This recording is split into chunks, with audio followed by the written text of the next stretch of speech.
2016년 2월에 독일의 바이에른 주에서 심각한 열차 사고가 있었는데요. 12명이 죽고 84명의 사상자가 났습니다. 2013년 7월 스페인에서 똑같은 열차 사고가 있었는데요. 80여 명이 사망하고 144명이 부상을 입었습니다. 자, 2008년에도 미국에서 25명의 사상자를 내는 열차 사고가 있었는데요. 자, 이 세 사고의 공통점이 뭐냐면 열차 사고라는 공통점이 있고요. 그리고 그 원인이 뭐냐면 기관사가 핸드폰 쓰고 있다가 문자하다가 친구들이랑 전화하다가 커브길에서 속도 줄이는 걸 잊어버리고 돌다가 그냥 탈선해가지고 80명이 죽은 거예요. 여러분, 우리는요 이렇게 무엇에 집중하기 어려운 시대에 살고 있습니다. 직장인들이 11분마다 한 번씩 일에 방해를 받는답니다. 문자가 오거나 이메일 때문에. 그러니까 어디에 집중한다는 건요 사실 지금 생활을 살아가면서 보통 어려운 게 아닙니다. 집중하면 행복 호르몬과 도파민과 엔돌핀이 분비가 돼가지고요. 사실 집중하는 건 굉장히 행복한 일입니다. 그런데 우리가 사실 집중 못하는 것 같지만 집중 안 하는 것 같지만 무엇인가에는 집중을 해요.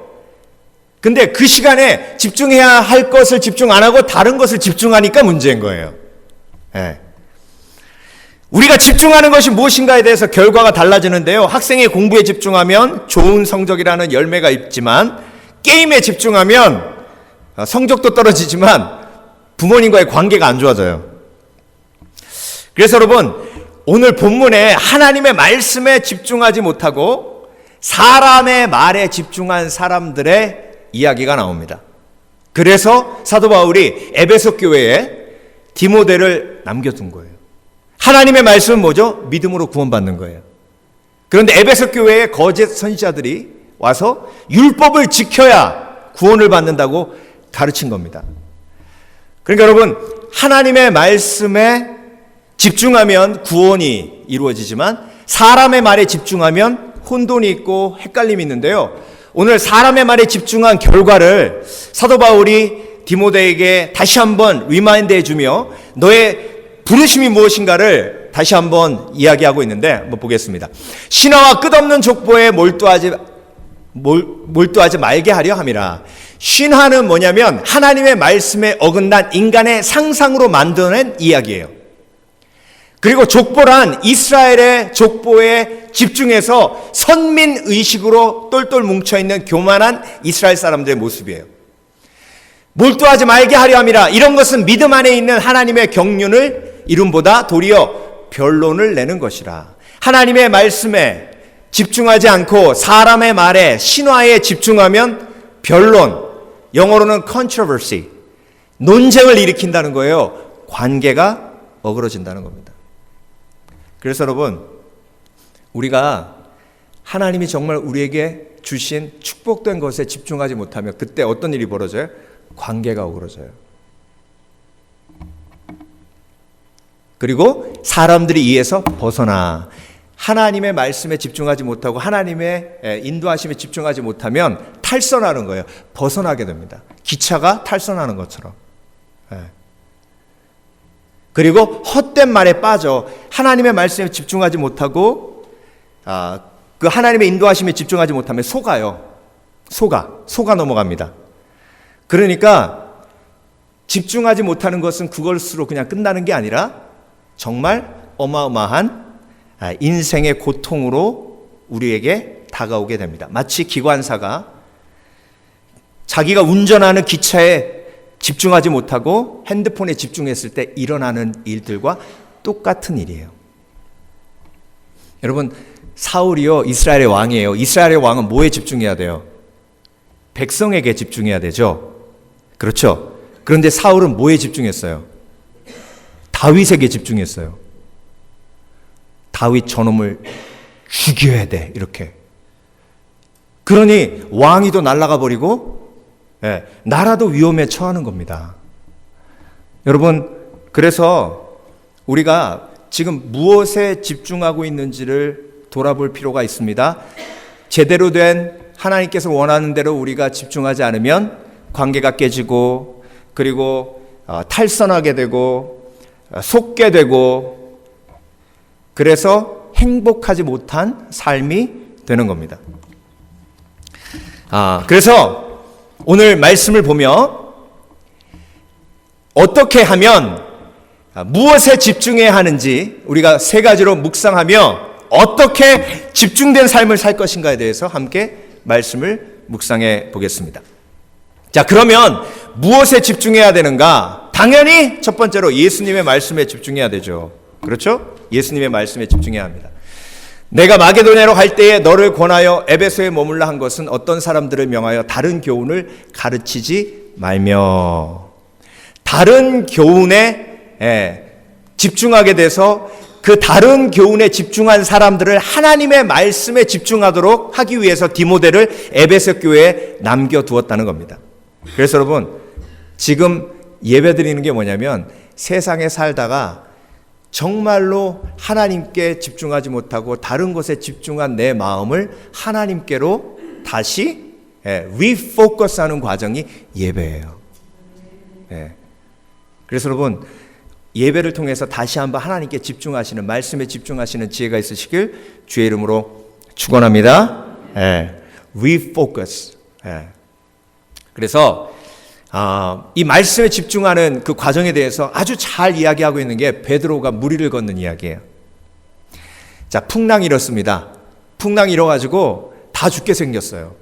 그러니까 제자들이 뭐만 쳐다보냐면 풍랑만 쳐다봐요. 이제 다 죽게 생겼다. 그러니까 뭐에만 포커스를 맞추냐면 그 풍랑의 그 고난에만 포커스를 맞춰서 걱정과 근심, 고통, 두려움이 가득한 겁니다. 그런데 베드로의 관심을 풍랑에서 다른 곳으로 빼앗기게 하는 그 무엇이 있었는데, 그게 뭐냐면 예수님이 무리를 걸어오시는 거였어요. 처음엔 제자들이 예수님이 무리를 걸어오시는 것을 그게 유령이라고 생각했어요. 디몬이라고 생각했어요. 유령이다! 그랬죠. 그런데 베드로가 가만히 보니까 무리를 걸어올 수 있는 분은 예수님밖에 없거든요. 그래서 물어봅니다. 만일 주시어든 나로 오라 하소서. 이게 뭐예요? 기도예요. 여러분, 말씀에 집중한다는 건요, 기도하며 하나님 앞에 집중하는 것을 의미합니다. 기도하는 사람, 예수님께 집중하는 사람, 예수님께 집중하는 사람, 기도하는 사람, 기도하는 사람, 말씀을 기다리는 사람, 말씀을 기다리고 말씀을 받는 사람, 말씀에 집중하는 사람. 말씀을 달라고 기도해요. 그랬더니 예수님이 말씀을 주십니다. 오라. 오라. 여러분, 말씀을 사모하는 사람에게 말씀을 주시는 거예요. 이 시간 그냥 다 앉아 계시는 것 같지만요, 말씀을 사모하는 분이 있어요. 그리고 지금 몸은 앉아 있지만 생각은 저 옥스나드 비치에 가 있는 분도 있을지도 몰라요. 빨리 예배 드리고 가가지고 바베큐 해 먹어야 되는데 내일 쉬는 날이니까 아이고, 그 갈비 재워놓은 거 지금 잘 맛이 들었을까. 그 얘기는 뭐냐면요, 예배 속에서 포커스가 안 된다는 건 그건 내 인생의 포커스가 완전히 어긋났다는 얘기예요. 예배 속에서 포커스가 안 된다는 건요, 내 인생의 포커스가 완전히 어긋나서 언제 기차가 탈선하지 못하는 위험 속에 있다는 것을 반증해 줍니다. 자, 그래서 여러분, 포커스를 맞추는 과정을 다시 한번 베드로가 무리를 걷는 과정으로 볼 수 있는데요, 환난과 고통 속에서 누굴 봐야 돼요? 예수님을 봐야 돼요. 예수님을 보는 게 리포커스 하는 거예요. 그게 뭐예요? 기도예요. 기도예요. 여러분, 잊지 마십시오. 예수님은 여러분의 고난 속에서 지금도 무리를 걸어서 여러분에게 오고 계신 줄 믿습니다. 절대 멀리 계시지 않아요. 가까이 계세요. 예수님께 포커스를 맞추는 거예요. 그러면 풍랑이 보이질 않아요. 그러면서 말씀을 기다립니다. 주님, 주시거든 나에게 말씀하여 주시옵소서. 그러면 말씀하세요. 100이면 100 말씀하십니다. 오라! 오라! 예. 그 음성을 듣고 베드로가 물 위를 걷잖아요. 물 위를 걷잖아요. 여러분, 고난을 그냥 이기지 마세요. 고난 위를 걸어버리세요. 예. 그러면 하나님께서 영광 받으십니다. 그런데 중요한 건요, 걷다가 어떤 일이 벌어졌어요? 포커스가 무너졌어요. 포커스가 예수님만 딱 봐야 되는데 막 걷다 보니까 베드로가 좌우를 보게 됐어요. 그래서 여러분, 시선이 중요합니다. 시선이 중요해요. 시선을 뺏기지 않는 게 정말 중요합니다. 그래서 시선을 뺏기지 않으려면 눈을 감는 수밖에 없어요. 기도하는 수밖에 없어요. 기도할 때 눈을 감고 기도해요.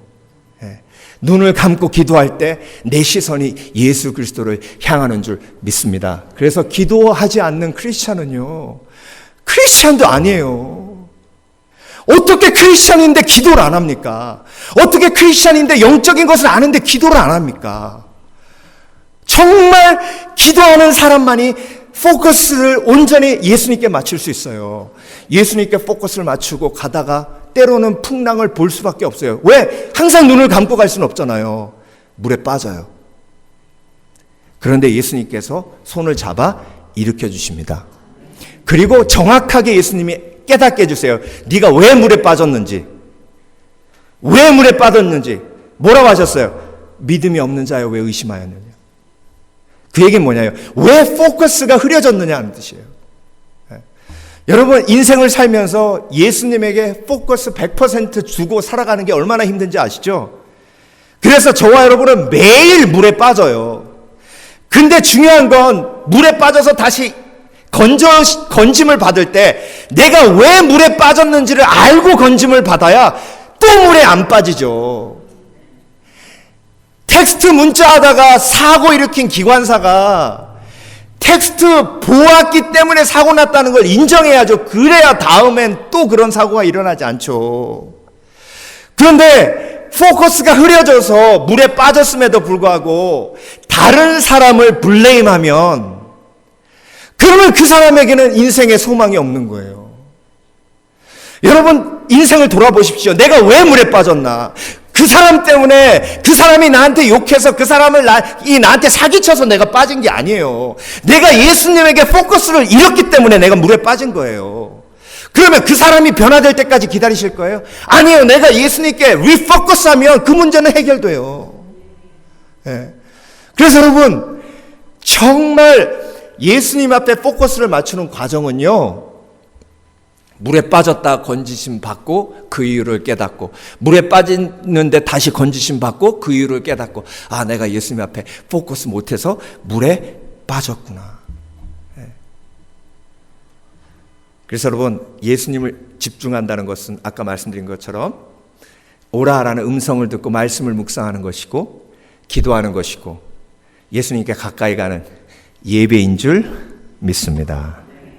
그래서 여러분, 인생에 포커스가 제대로 맞추어져야 그 인생이 안전한 거예요. 예. 그렇게 되면 관계는 저절로 회복이 됩니다. 10계명이요, 포커스의 계명이에요.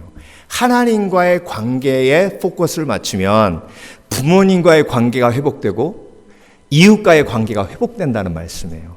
하나님과의 관계에 포커스를 맞추면 자동적으로 관계가 회복되고, 관계가 회복된다는 건 뭐예요? 행복이 회복되는 거예요. 예. 그래서 내 마음과 뜻과 정성을 다해 여호와 하나님을 사랑하라. 사랑이 포커스예요. 그래서 두 번째, 무엇에 집중해야 합니까? 예수님의 사랑에 집중해야 합니다. 이 교훈의 목적은, 진실된 하나님의 말씀의 목적은 청결한 마음과 선한 양심과 거짓이 없는 믿음에서 나오는 사랑이거늘. 그래서 여러분, 사랑에 포커스를 맞추는 것이 하나님의 포커스를 맞추는 거예요.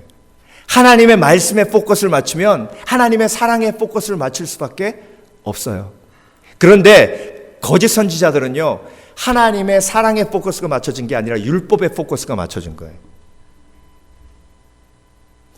여러분, 같이 예배 하면서 한 분이 만약에 예배를 빠졌다면 그분을 사랑으로 바라볼 때 그분이 왜 예배를 빠졌는가, 어려움이 있나, 아픔이 있나, 몸이 아픈가, 삶에 고통이 있나, 그 마음을 보는 게 사랑이죠. 그런데 율법주의자들은 어떻게 얘기합니까? 집사가 주일날 예배를 빠져? 목사님, 그 집사 직분 내년부터 그냥 취소해버리세요.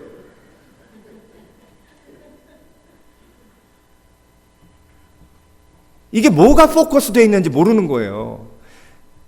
율법주의자들이 그렇게 잘못된 포커스를 가지고 교회 속에서 움직이니까 교회가 싸우고 분란이 일어나고 관계가 어그러지고, 그들이 궁극적으로 원하는 게 뭐예요? 율법의 선생이 되는 거예요. Teacher of the law. 그래서 여러분, 잘못된 포커스를 가지면 잘못된 원함이 있는 거예요. 예수님께 포커스를 맞추면 예수님의 사랑을 품기 원하는 소망이 있지만, 율법에 포커스를 맞추면 하지마, 이거 하면 안 돼, 저거 하면 안 돼. 그래 놓고 또 감시 안 해? 하나하나.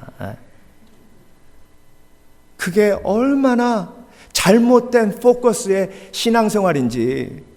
여러분, 예수님께서요, 베드로에게 3번이나 강력하게 명령하셨어요. 명령은 뭐예요? 법이에요. 그냥 권유하신 게 아니에요. 베드로에게 예수님이 권유하셨습니까? 내 양을 치라! 내 양을 먹이라! 이렇게 얘기하셨지. 베드로야, 좀 가능하면 내 양 좀 쳐줄래? 시간 남으면 좀 쳐. 부탁이다. 이렇게 얘기 안 하셨다고요. 내 양을 치라! 내 양을 먹이라 하셨어요. 우상을 섬기지 마라! 안식일을 거룩하게 지키라! 이렇게 말씀하셨는데 그 뒤에는 뭐가 있어요? 베드로야, 내가 날 사랑하느냐? 베드로야, 내가 나를 사랑하느냐? 내 양을 먹이라, 내 양을 치라. 구약 성경도 똑같아요. 모세야, 내가 나를 사랑하느냐? 이스라엘아, 내가 나를 사랑하느냐? 그러면 안식일을 거룩하게 지키라. 내가 나를 사랑하느냐? 그러면 우상을 섬기지 마라. 네가 우상을 섬기면 내가 너를 사랑하는데 사랑하는 내 마음 때문에 내가 아프다. 구약 성경을 볼 때 하나님의 사랑을 보지 않으면 그 말씀에 온전하신 하나님의 의도를 알지 못하는 거예요. 그래서 예수님의 사랑에 집중해야, 하나님의 사랑에 집중해야 말씀의 온전한 목적, 그 메시지를 우리가 받을 수 있습니다. 그래서 여러분, 신앙생활은요, 어떻게 하는 것도 중요하지만 왜 하느냐가 더 중요해요. 왜? 내가 왜 예배를 드리러 오는가? 내가 왜 기도를 하는가? 내가 왜 선교를 하는가? 내가 왜 섬기는가? 내가 왜 밥을 하는가? 교회에서 내가 왜 찬양을 하는가? 아유, 목사님, 교회에서 섬기면 기쁘잖아요. 즐겁잖아요. 그것도 좋아요. 그런데 왜? 하나님이 기쁘시니까 내가 기쁜 거예요. 내 성령께서 하나님이 기뻐하시니까 내가 기쁜 거예요. 하나님이 기뻐하시니까. 왜? 프레임이란 책이 있어요. 서울대학교 심리학과 교수님, 최인철 교수님이 쓰신 책인데, 이 책에 이런 얘기가 나와요. 프레임은 한 사람이 어떤 사물이나 사건을 보는 관점인데요, 그 관점을 두 가지로 나누면, 성공한 사람들, 성숙한 사람들은 하이 프레임의 관점을 가지고 있고, 그렇지 못한 어리석은 사람이나 그리고 굉장히 이기적인 사람들은 로우 프레임의 생각을 가지고 있다는 거예요. 하이 프레임의 사람들은 어떤 질문을 하냐면 why 퀘스천을 한답니다. 왜? 라는 질문을. 그런데 로우 프레임의 사람들은 항상 어떤 사건이 벌어지면 how? 라는 질문을 한대요. 어떻게?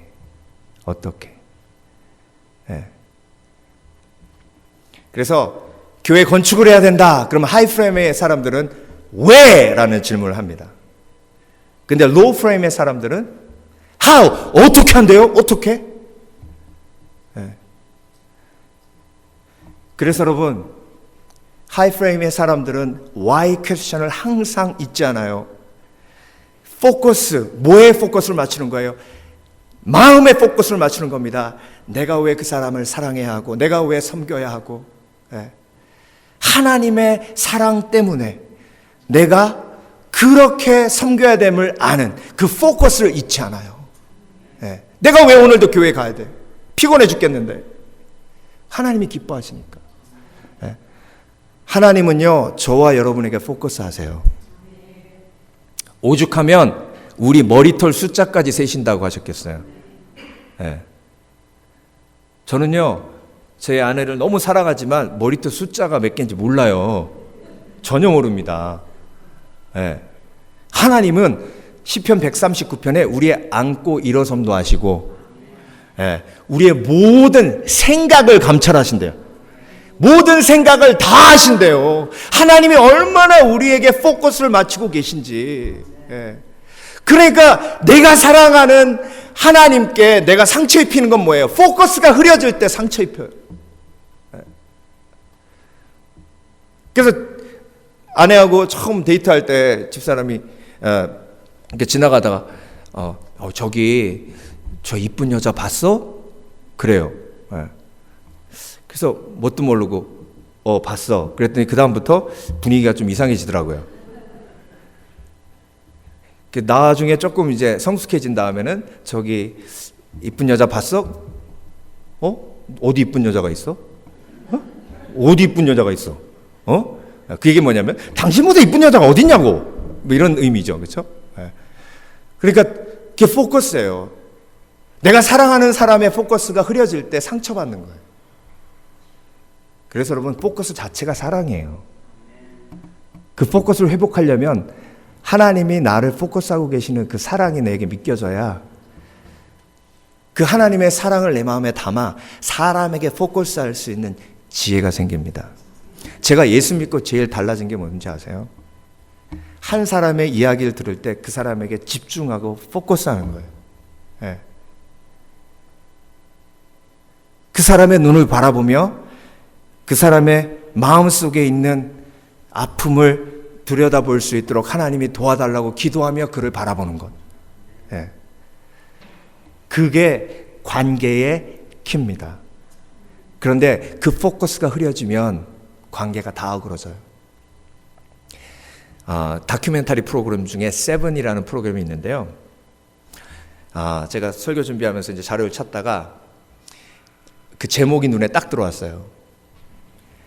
한국의 카지노, 지금 현실은. 한국의 카지노가 총 4개 딱 있답니다. 4개. 3개는 외국인용, 하나는 내국인용. 3개 합쳐봤자 1년에 3조 번답니다.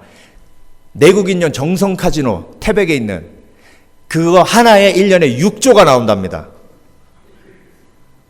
앉을 자리가 없어요. 그래서 거기 앉아서 자리 미리 잡아가지고 웃도 얹어서 팔더라고요.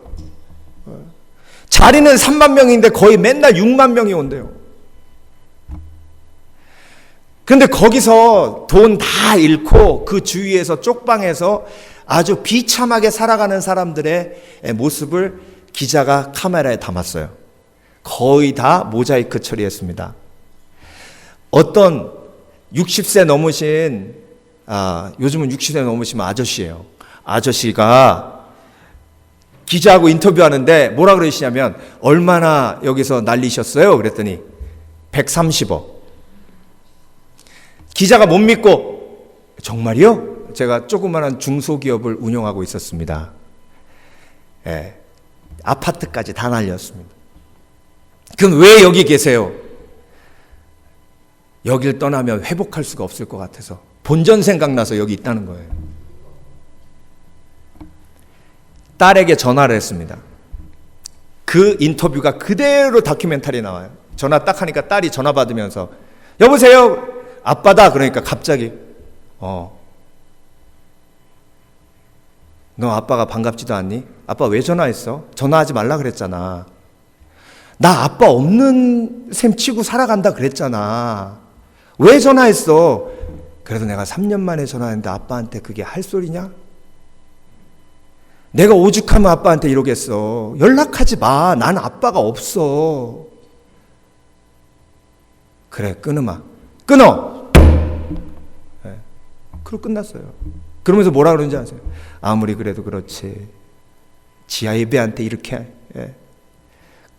근데 이해는 가요. 결혼 자금 내가 노박으로 다 날리고. 예.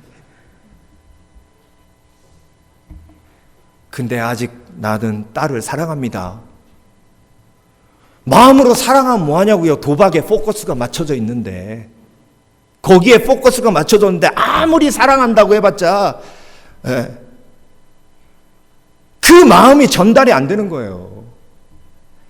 여러분의 포커스가 혹시 사랑하는 사람을 상처 입히고 있다면 그 포커스는 빨리 버려야 할 포커스입니다.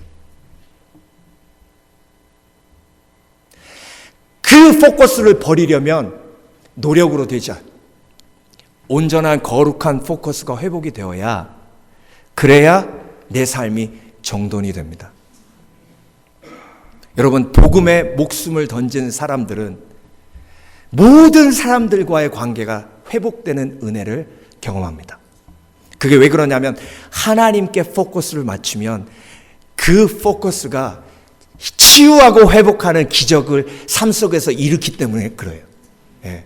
그래서 여러분, 예수님의 사랑에 집중하는 은혜가 있으시길 주의 이름으로 축원합니다. 마지막으로 오늘 본문은 무엇에 포커스를 맞춰야 관계가 회복되고 삶이 회복되고 그리고 내 삶이 온전히 교정이 되는가 말씀하고 계십니다. 예수님의 복음에 집중해야 합니다. 이 교훈은 내게 맡기신 바 복되신 하나님의 영광의 복음을 따름이니라. 그래서 여러분, 포커스는요 목적이에요. 어떤 인생이든 확실한 삶의 목적이 있어야 합니다. 그게 포커스예요. 그 포커스는 인생의 목적인데 가장 온전한 성경에서 우리에게 주시는 인생의 목적은 복음을 전하는 것인 줄 믿습니다. 이게 내 삶의 목적이 되지 않으면 내 인생의 포커스는 잘못 맞춰져 있는 거예요. 그러니까 인생이 어그러지고 그리고 관계가 계속 어그러진 상태에서 그대로 남아있고 기쁨도 없고 즐거움도 없고, 그리스도인이 된 이상은 삶의 목적이 복음을 전하는 것으로 바뀌어져야 합니다. 집중이라는 책이 있는데요. 이게 독일 학자가 쓴 책입니다. 말코 폰 미니하우젠. 이름도 어려워요. 말코 폰 미니하우젠. 집중이라는 책인데, 이 책을 보면 집중을 하려면 이라는 그 챕터가 있습니다. 그 챕터에 보면 집중하는 방법이 세 가지가 나오는데, 집중을 하려면 첫 번째로 명확하게 규정된 과제가 있어야 된대요. 뭐가 있어야 된다고요? 명확하게 규정된 과제, 목적, 인생의 목적이 있어야 된다는 거예요. 그 다음에 두 번째로 그 목적이 가슴이 뛰는 목적이어야 된대. 그 다음에 세 번째로 각종 방해 요소가 차단돼야 된대. 요 세 가지. 자, 집중하려면 뭐가 있어야 된다고요? 확실한 목표가 있어야 되고, 그 목표가 가슴이 뛰는 목표여야 되고, 방해가 사라져야 된다고. 자, 그러면 요걸 그대로 복음으로 맞추면 우리 속에 확실한 목적이 있어야 집중할 수 있죠. 그 목적이 뭐예요? 복음을 전하는 것. 예수 그리스도의 복음을 전하는 것. 내가 복음의 도구가 되는 것. 그리고 가슴 뛰는 그런 목적이 있어야 되는데, 복음을 전하는 것이 하나님의 뜻이고 하나님이 기뻐하시는 일이기에 너무 가슴 뛰는 일이 되기 위해 영혼을 구원하는 것이 얼마나 귀중한 일이고 소중한 일인지. 아니, 일부 예배 때 한 친구가 계속 와요. 그래서 이렇게 보면 코케이션이고, 이렇게 보면 옆에 미국 교회 갈 확률이 높은 친구인데 왜 한인교회 올까? 한 번 왔길래 잘못 왔다 생각하고 딴 데 가겠지 그랬는데, 두 번 오고 세 번 오고 계속 와요. 그리고 막 예배 속에 열심히 이렇게 하나님을 예배합니다. 그래서 오늘은 붙들고 얘기를 했죠. 어떻게 우리 교회로 오게 됐냐, 시밸리에 살게 됐냐. 그랬더니 알고 봤더니 우리 권사님하고 같이 직장에서 일을 했더라고요. 그러니까 그 모습을 보고, 그 삶의 모습을 보고 도전돼서 우리 교회로 온 거예요. 네. 얼마나 기쁘던지 제가. 네. 그러니까 여러분, 내가 복음을 전하는 삶의 목적을 가지고 있다는 건 내 삶의 처소에서 내가 그리스도인으로서 살아가는 것 자체가, 그 모습이 내가 복음을 전하는 거예요. 네. 내가 할 말 안 하고 예수 그리스도 때문에, 내가 화낼 거 안 내고 예수 그리스도 때문에, 내가 조금 더 손해보고 예수 그리스도 때문에, 네. 그게 집중된 삶이에요. 복음에 집중된 삶. 그 집중된 삶이 있을 때 내 삶 속에 기쁨이 있고 소망이 있고 보람이 있는 줄 믿습니다. 그래서 예수님은요, 이 땅에 오셔서 명확하게 예수님의 이 땅에 오신 목적을 한 문장으로 요약해서 딱 말씀하셨어요. 주의 성령이 내게 임하셨으니 이는 가난한 자에게 복음을 전하게 하시려고 내게 기름을 부으시고 나를 보내시어 포로된 자에게 자유를, 눈먼 자에게 다시 보게 함을 전파하며 눌린 자를 자유케 하고. 네. 사도 바울의 목표, 만일 너희가 믿음에 거하고 터 위에 굳게 서서 너희가 들은 바 복음의 소망에서 흔들리지 아니하면 그리하리라. 이 복음은 천하 만민에게 전파한 바요 나 바울은 이 복음의 일꾼이 되었노라. 나는 이 복음의 일꾼이 되었노라. 자, 여러분의 삶의 목표는 무엇입니까? 예수님이 이렇게 요약하신 것처럼, 사도 바울이 요약하신 것처럼 명확하게 말할 수 있어야 돼요. 그래야 그게 포커스가 있는 삶이에요. 나는 주의 복음을 전하기 위해 산다. 시작! 나는 주의 복음을 전하기 위해 산다. 나는 주의 복음을 전하기 위해 산다. 네. 여러분, 지난주에 정말 슬픈 소식이 있었는데요. 제가 몇 번 말씀드렸는데, 제가 너무 좋아하는 3년 동안 협의회 임원으로 일하면서 회장으로 섬기신 목사님이 너무 열정적으로 열심히 섬기시고 옆에서 보니까 참 배울 점이 많은 목사님이세요. 그래서 제가 그 3년 동안 참 존경하게 됐습니다. 가까이에서 지내면 지낼수록 더 존경하고 싶은 목사님이에요. 근데 갑자기 식사 끝나고 중대한 이야기를 할 게 있다고, 기도 제목을 나눈다고 하시면서 뭐라 그러시냐면, 내가 의사가 갑자기 막 CT 찍으라고 막 해가지고 찍어봤더니 콩팥 2개의 종양이 있고 폐에 종양이 전이 된 것 같다고.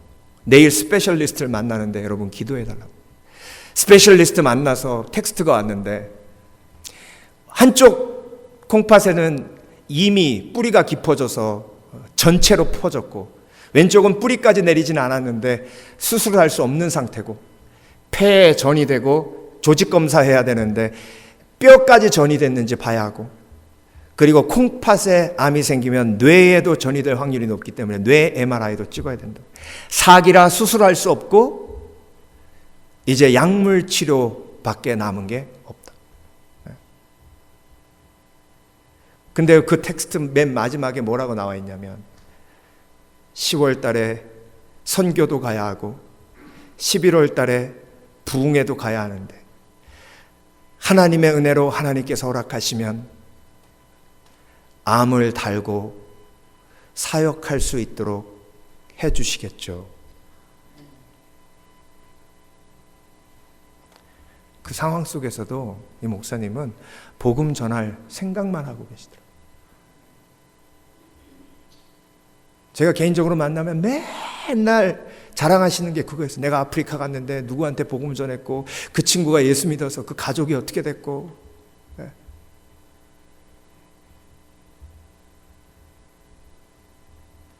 여러분, 우리의 삶의 포커스가 세상에 나가서 살다 보면 흐트러질 수밖에 없습니다. 근데 예배드리며 이곳에 와서 리포커스 하지 않으면 그 인생은 소망이 없어요. 리포커스 하면서 가도 물에 빠져요. 그러면 다시 일어나서 내가 왜 물에 빠졌나라고 고민하며 내 흐려진 포커스를 다시 예수 그리스도께 맞추는 게 신앙생활이에요. 그러면서 우리가 천국까지 가는 겁니다. 그래서 여러분, 오늘도 내가 무슨 목적으로 살아가는지, 나의 포커스는 무엇인지 다시 한번 내 삶을 돌아보셔서 정말 풍성하고 아름다운 열매를 맺는 그런 집중을 가지시는 저와 여러분 되시길 주의 이름으로 축원합니다. 기도하겠습니다.